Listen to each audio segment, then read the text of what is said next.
Сөйлемей қалмауға құрсын.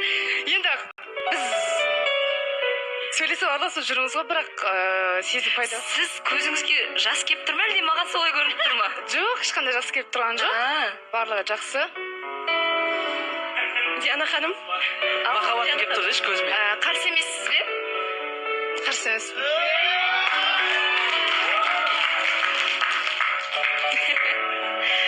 Санжар, бұл күтпеген қадам, күтпеген шешім болды. Кәдімгідей таңғалып отырмыз әлі.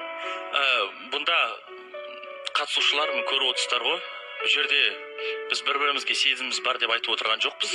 Біздің әңгімелеріміз жарасып жатыр. Біз сөйлесіп көрсек қалай болады деген мен сондай ой тастадым. Енді уақыт берсеңіздер, біз көрейік, араласайық. Если барлығы жақсы болып жатса, біз сіздерге бірінші айтамыз. Онда былай істейік.